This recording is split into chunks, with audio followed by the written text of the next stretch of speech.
Hey guys, welcome to our channel SR Maths World. Today topic వచ్చేసి సర్కిల్స్లో మనం last exhale important problems ఉన్నాయి కదమ్మా. So మనకి circles నుంచి ఎన్ని వస్తాయి ఇంపార్టెంట్ ప్రాబ్లమ్స్ 7 మార్క్స్ వస్తాయి కదా.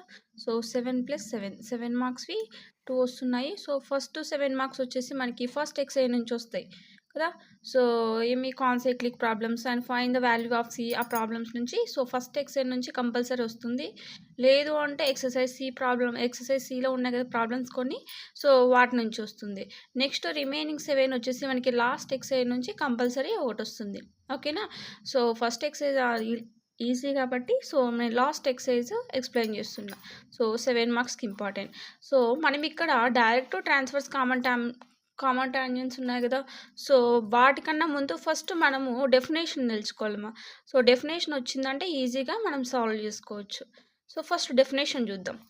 So direct common tangent is nothing but if two circles, so S is equal to 0 and S dash is equal to 0, lies on same side of common tangents is called direct common tangents. Okay na. So man two circles తీసుకున్నాం అనుకోండి మా, circle S is equal to 0 and S dash is equal to 0. So వీటి centres ఏం తీసుకున్నాం, C1 C2. ఓకేనా. So ఈ two సర్కిల్స్కి same side common tangent ఉంటే చూడండి, సేమ్ సైడ్ కదా. So same side of common tangent is called direct common tangent. ఎలా ఉన్నాయి టాంజెంట్స్ అనేటివి ఎక్స్టర్నల్గా ఉన్నాయి అంతే కదా. So this is called direct common tangents. మనకి డైరెక్ట్ అంటేనే అర్థమవుతుంది, టూ సర్కిల్స్కి మనం డైరెక్ట్గా ఉంటే కామన్ టాంజెంట్స్, దాన్నే డైరెక్ట్ కామన్ టాంజెంట్స్ అంటాం. ఓకేనా. మన డెఫినేషన్లు ఏం అడగరు, బట్ మనం ప్రాబ్లమ్ సాల్వ్ చేయాలంటే మనకి అట్లీస్ట్ దాని గురించి ఐడియా ఉంటే మీరు మర్చిపోరు. Next transverse common tangent. If two circles S is equal to 0 and S dash is equal to 0 having opposite side of common tangents, opposite ఉన్నాయి చూడండి. So opposite side of common tangent is called transverse common tangent. ఓకేనా. So ఈ common tangents అనేటివి ఎక్కడ మనకి touch అవుతున్నాయి, ఇక్కడ internal అంటే ICS షార్ట్ కట్. ఓకేనా. Direct common tangent is nothing but ఎలా ఉన్నాయి ఇవి, ఎక్స్టర్నల్ కామన్ టాంజెంట్. ఓకేనా, external. So transverse common tangent is nothing but ఎక్కడ మనకి అవి ఇంటర్సెక్ట్ అవుతున్నాయి, ఇంటర్నల్. ఓకేనా. ఇది ఎందుకు చెప్తున్నా అంటే 7 మార్క్స్ ప్రాబ్లమ్స్లో మనం యూజ్ చేస్తాం. Direct common tangents is nothing but ఎక్కడ ఎక్స్టర్నల్గా మనకి ఇంటర్సెక్ట్ అవుతున్నాయి. ట్రాన్స్వర్స్ కామన్ టాంజెంట్ ఇంటర్నల్గా మనకి ఇంటర్సెక్ట్ అవుతున్నాయి. ఓకేనా. So direct common tangent is nothing but external common tangent. Okay. మనకి లాస్ట్ ఎక్సైజ్ నుంచి ఒక ప్రాబ్లం కంపల్సరీ వస్తుందని చెప్తున్నాను కదమ్మా. దాంట్లో ఫస్ట్ ప్రిఫరెన్స్ ఈ ప్రాబ్లంకే ఉంటుంది. ఓకేనా. మోస్ట్లీ 99% ప్రతి క్వశ్చన్ పేపర్లో ఇదే ఉంటుంది. ఓకేనా. బాగా చదివే వాళ్ళైనా కన్ఫ్యూజ్ అవుతారమ్మా. ఒక్క పాయింట్ మిస్ అయిందంటే టోటల్ ప్రాబ్లం అంతా మిస్టేక్ వస్తుంది. అండ్ ఫెయిల్యూర్స్ ఉంటారు కదా, వాళ్ళు కూడా compulsory direct common tangent and transverse common tangent నేర్చుకోవడానికి మోస్ట్లీ ట్రై చేయండి. ఓకేనా. మీరు టోటల్గా కాకపోయినా అట్లీస్ట్ సెంటరు రేడియస్ అయినా ఫైండ్ అవుట్ చేయడానికి ట్రై చేయాలి. ఓకేనా. సో మనం దీని సొల్యూషన్ చూద్దాం. సో చూడండి, గివెన్ సర్కిల్స్, మన గివెన్ సర్కిల్స్ ఏవైతే ఉన్నాయో సో అవి రాసుకుంటాం. మనం ఫస్ట్ గివెన్ సర్కిల్స్ ఏమి ఇచ్చాడుమా, x² plus y² plus 22x minus 4y minus 100 is equal to 0. Equation number 1. And second circle is x² plus y² minus 22x plus 4y plus 100 is equal to 0. Second equation. Okay na. So మనకి first ఈక్వేషన్కి మనం centre radius find out చేస్తాం first. So from 1 C1 ఏమవుతుందిమా, C1 is equal to already మీకు తెలిసి ఉంటుంది కదా. మీరు already ఈ video చూస్తున్నారంటే mostly మీరు చదివేది కూడా మ్యాక్సిమం కంప్లీట్ అయి ఉంటుంది. మీకు డౌట్ క్లారిఫికేషన్ కోసం చూస్తుంటారు కదా. సో C1 అనేది ఏమవుతుంది, 2g ఈజ్ ఈక్వల్ టు 22 అంతేనా. g is equal to 11. Centre ఏమవుతుంది, -g, -f కదా. సో -11, 2. అండ్ నెక్స్ట్ సెంటర్ ఏమవుతుంది, c ఈజ్ ఈక్వల్ టు -100. ఓకేనా. సో ఇది అయిపోయింది. నెక్స్ట్ మనం ఇక్కడ ఏం ఫైండ్ అవుట్ చేయాలి, సెంటర్ రేడియస్ అని కూడా చెప్పాను కదా. So radius R1 is equal to formula ఏంటి, G² + F² - C కదా. G² -11 హోల్ స్క్వేర్ అంటే ఏమవుతుంది 121 + 2² 4 -100 అంటే ఏమవుతుంది ఇక్కడ +100 అంతేనా. So is equal to square root of total ఏమవుతుంది 225 is equal to square root of 225 అంటే ఏమవుతుంది 15. Similarly we can find from equation to centre C2 ఏమవుతుంది మా దీనికి ఆపోజిట్ అవుతుంది అంటే 11, -2 అండ్ C ఇక్కడ ఏమవుతుంది +100. ఓకేనా. So next R2 is equal to 121 + 4 C ఇక్కడ ఏమవుతుంది -100 √125 - 100 √25 ఈజ్ ఈక్వల్ టు 5. సో మనకి R1 వాల్యూ 15 వచ్చింది, R2 వాల్యూ 5 వచ్చింది అంతేనా. సో మనం ఇక్కడ రేషియో ఫైండ్ అవుట్ చేయాలి. Ratio is nothing but R1 R2. ఓకేనా. So ratio M/N is equal to R1 R2. ఇది గుర్తుపెట్టుకోవాలి, ఇది మర్చిపోయినారంటే మన రేషియో ఏదైనా మనకు డౌట్ వస్తుంది. సో మనకి R1 ఏమొచ్చింది 15:5, 5 1s 5 3s, సో 3:1 మనకు రేషియో వచ్చేసింది మా. ఇప్పుడు మనం ఏం చేయాలి, పాయింట్ ఆఫ్ కాంటాక్ట్ అంటే డైరెక్ట్ కామన్ టాంజెంట్స్ మనం ఫైండ్ అవుట్ చేయమన్నాడు. ఓకేనా. So direct common tangents find out చేయాలంటే మనకు ఫస్ట్ ఒక పాయింట్ కావాలి, ఒక లైన్ కావాలి. సో పాయింట్ ఫైండ్ అవుట్ చేయడానికి we know that condition P is equal to point of intersection of direct common tangents. మనకు అడిగిన డైరెక్ట్ కామన్ టాంజెంట్స్ కదమ్మా. P is nothing but direct common tangents. ఓకేనా. So P is equal to నేనేం చెప్పా, direct common tangents ఎలాగ మనకి అవి form అవుతున్నాయమ్మా, ఎక్కడ ఇంటర్సెక్ట్ అవుతున్నాయి ఎక్స్టర్నల్గా కదా, అంతే కదా. External centre of similitude. ఓకేనా. సో ఎక్స్టర్నల్గా అంటే మనకు ఫార్ములా ఏమొస్తుంది మనకి P ఈజ్ ఈక్వల్ టు ఎక్స్టర్నల్గా అంటే మైనస్ వస్తుంది మా, ICS అంటే ప్లస్ వస్తుంది. ఆల్రెడీ మీకు మనకు ఫస్ట్ ఇయర్లో వచ్చినాయి ప్రాబ్లమ్స్ ఫార్ములాస్. సో మనకి ఎక్స్టర్నల్ కాబట్టి మైనస్ అంటే MX2 - NX1 / M - N and MY2 - NY1 / M - N. ఓకేనా. So we know that M and N values. ఓకేనా. So substitute. So P is equal to M value ఏమొచ్చింది మనకి 3. So చూడండి x1 ఇక్కడ మనకి ఏం తీసుకున్నామా, మనకి x1 x2 y1 y2 values కావాలి కదా. సో C1 అంటే C1ని x1 y1గా తీసుకున్నాం, C2ని x2 y2గా తీసుకున్నాం. సో సబ్స్టిట్యూట్ చేద్దాం. 3 × 11 - 1 × -11 / 3 - 1. Similarly, M value is 3 × -2 - 1 × 2 / 3 - 1. ఓకేనా. సో ఏమవుతుంది 11 3s are 33 plus 11 / 3 - 1 2. So -6 - 2 / 2. So ఏమవుతుంది టోటల్ 44/2. చూడండి మా. సో ఫస్ట్ ఇయర్లో వచ్చింది కదా ఆల్రెడీ ఫార్ములా. మనకి పాయింట్ ఉన్నప్పుడు లైన్ ఫైండ్ అవుట్ చేయడానికి ఏముంది, the equation of straight line passing through. మనకి పాయింట్ ఫైండ్ అవుట్ చేసాం కదా P22, -4. అండ్ మనం ఫైండ్ అవుట్ చేయాల్సింది ఏంటి ఇక్కడ స్లోప్ కాబట్టి. And slope M is formula y - y1 is equal to M × x - x1. So మనకు ఆల్రెడీ తెలిసిన పాయింట్స్ ఉన్నాయి కదా. సో పాయింట్ని దీన్ని ఏం తీసుకుంటాం x1 y1గా తీసుకొని సబ్స్టిట్యూట్ చేస్తామా. అంటే ఏమవుతుంది అప్పుడు అవుతుంది y + 4 is equal to M × x - 22. ఓకేనా. సో దీన్ని ఈక్వేషన్ నెంబర్ 2గా తీసుకుంటాం. మనకి ఏమన్నాడు, find the direct common tangents అన్నాడు కదమ్మా. మనం డైరెక్ట్ కామన్ టాంజెంట్స్ ఈ ఈక్వేషన్లో సబ్స్టిట్యూట్ చేసి సాల్వ్ చేసుకుంటాం. అంటే మనం ఇక్కడ M ఫైండ్ అవుట్ చేస్తాం. ఓకేనా. సో M ఫైండ్ అవుట్ చేసి మనకి 1 వాల్యూ, మనకి 2 వాల్యూస్ కదమ్మా డైరెక్ట్ కామన్ టాంజెంట్స్ అన్నాడు. అంటే మనం 2 టాంజెంట్స్ ఫైండ్ అవుట్ చేయాలి.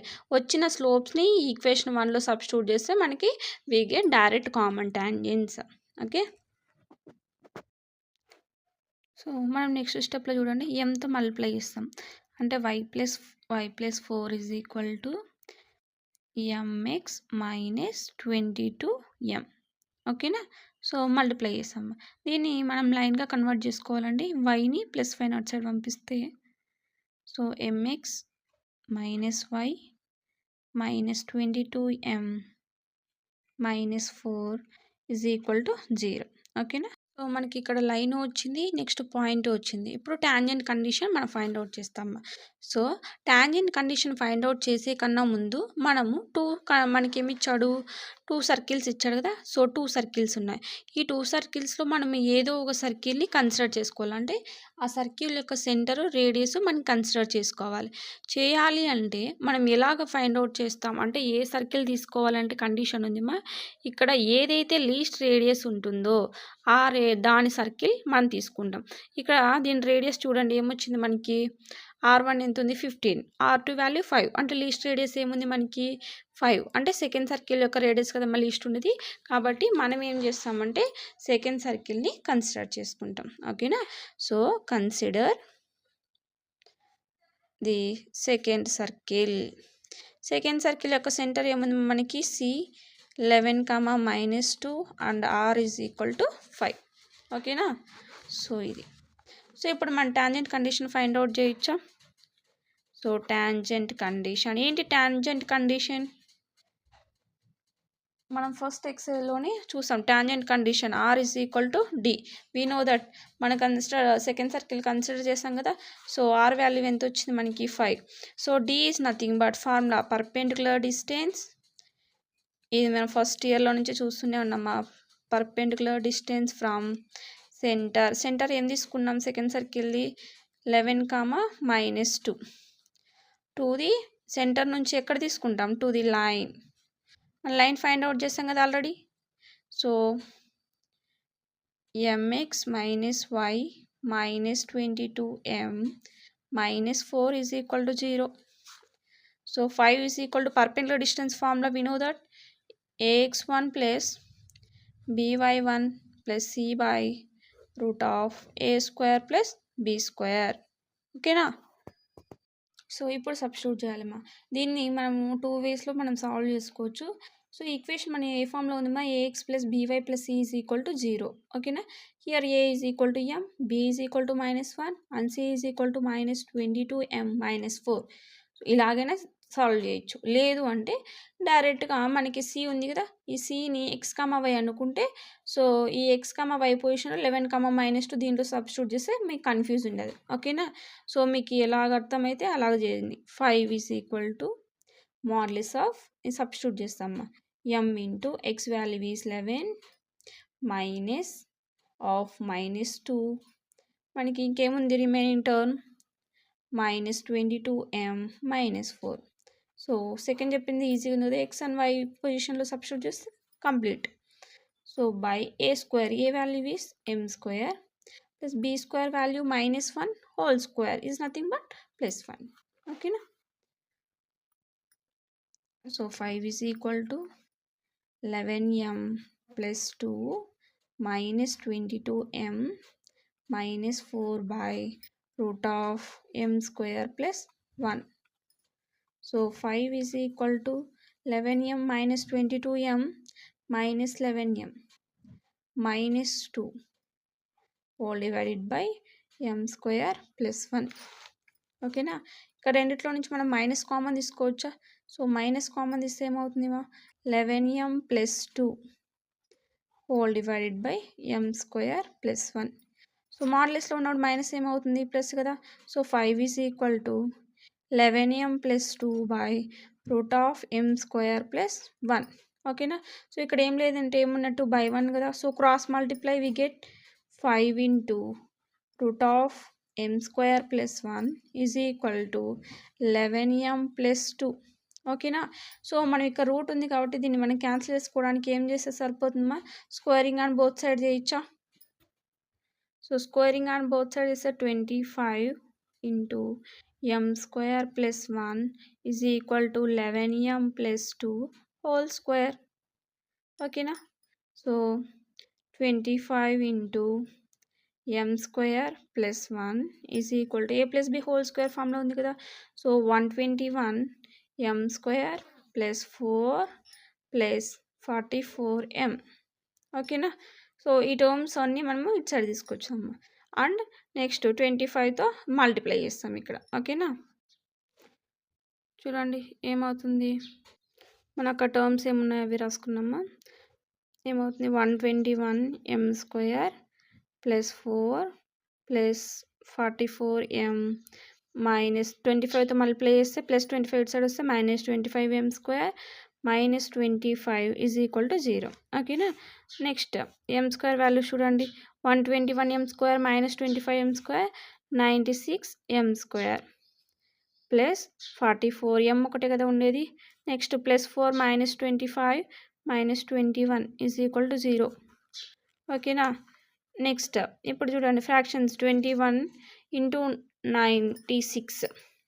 సో సాల్వ్ చేస్తే మనకి ఏమవుతుంది, ఫ్రాక్షన్స్ ఏమవుతుంది దానికి ప్లస్ 72 అండ్ మైనస్ 28 అవుతుంది మా. ఓకేనా. నేను ఏం రాసుకోవచ్చు, మీరు ఫ్రాక్షన్స్ బాగా గుర్తుపెట్టుకోవాలి మా. ఎందుకంటే మీరు మర్చిపోయినారంటే దాన్ని సాల్వ్ చేసుకునేకి మనకు 5 to 10 minutes వేస్ట్ అయిపోతుంది టైం. మనకి 2Bకి టైం సరిపోదు. కాబట్టి మ్యాక్సిమం మీరు గుర్తుపెట్టుకునే ట్రై చేయండి డైరెక్ట్గా. ఓకేనా. 96m square plus 72m minus 28m minus 21 is equal to 0. మనం ఫస్ట్ 2 టర్మ్స్ నుంచి 24m కామన్ తీస్తున్నామా. 24m కామన్ అయితే ఏమవుతుంది 4m ప్లస్ 3 అంతేనా. నెక్స్ట్ సెకండ్ టర్మ్లో నుంచి 7తో మల్టిప్లై అవుతుందా. 7 కామన్ తీస్తే 4m plus 3 is equal to 0. ఈ ఫ్రాక్షన్స్ మీరు కరెక్ట్గా నీట్గా చూసుకోవాలి. 1కి 2 సార్లు. ఒకటి మిస్టేక్ ప్లస్ మైనస్ మిస్టేక్ అయినా కూడా మనకు టోటల్ ప్రాబ్లం సొల్యూషన్ తప్పు వచ్చేసింది అంటే 2 to 3 మార్క్స్ మీరు లాస్ అవుతారు. సో కామన్ టర్మ్స్ ఏం రాసుకున్నాం 24m minus 7 into 4m plus 3 is equal to 0. ఓకేనా. సో ఇప్పుడు రెండు 0కి ఈక్వల్ చేయండి. 24m minus 7 is equal to 0 and 24m is equal to 7 and m is equal to 7/24. So ఒక m వాల్యూ మనకు వచ్చేసింది. Next similarly 4m plus 3 is equal to 0, 4m is equal to minus 3, m is equal to minus 3/4. ఓకేనా. So m value వచ్చేసాయి. మనం ఏం చెప్పినా already మనకి case 1 equation number 1 ఇచ్చాను కదా. మన ఆ ఈక్వేషన్ నెంబర్ 1లో సో మనకి ఇక్కడ వచ్చిన m వాల్యూస్ ఈక్వేషన్ నెంబర్ 1 ఇచ్చాం కదమ్మా. సో ఈక్వేషన్ నెంబర్ 1లో సబ్స్టిట్యూట్ చేస్తే we get common tangents. So case 1 ఏమంటే m is equal to 7/24 substitute చేస్తాం కేస్ 1. సో ఏముంది m ఈజ్ ఈక్వల్ టు 7/24 ఎక్కడ సబ్స్టిట్యూట్ చేస్తామా ఫ్రమ్ ఈక్వేషన్ 1. ఓకేనా. ఈక్వేషన్ నెంబర్ 1 ఏముంది మనకి y plus 4 is equal to m into ఉంది కదా. సో m పొజిషన్లో 7/24 into x minus 22. So cross multiply and 24y 24 into 4 96 is equal to 7తో మల్టిప్లై 7x మైనస్ 154. సో ఇవర్ సైడ్ పంపించేసేయండి. 7x minus 24y minus 154 minus 96 is equal to 0. So 7x minus 24y minus 250 is equal to 0. ఒక common tangent వచ్చేసింది మనకి. ఓకేనా. Similarly we can find second common tangent and case 2. what is the m value? m is equal to minus 3/4 substitute in equation number 1. so from equation 1 y plus 4 is equal to minus 3/4 into x minus 22. so cross multiply and 4y plus 16 minus 3x minus into minus plus 22 into 3 66 is equal to 0. so we can write as 3x plus 4y plus 16 minus 66 is equal to 0. so 3x plus 4y minus 50 is equal to 0. so required common tangents. so first common tangent వచ్చింది, second common tangents వచ్చింది మా. so required direct common tangents are ఏమొచ్చింది 7x minus 24y minus 250 is equal to 0, and second one is 3x plus 4y minus 50 is equal to 0. Second common tangents. These are the two common tangents. Okay na? So very important and easy problem. And మీకు ఏవైనా 2Bలో మీకు అర్థం కానివి కష్టం ఏమైనా ఉంటే comment సెక్షన్లో comment చేయండి. Please like, share and subscribe. Thank you for watching this video.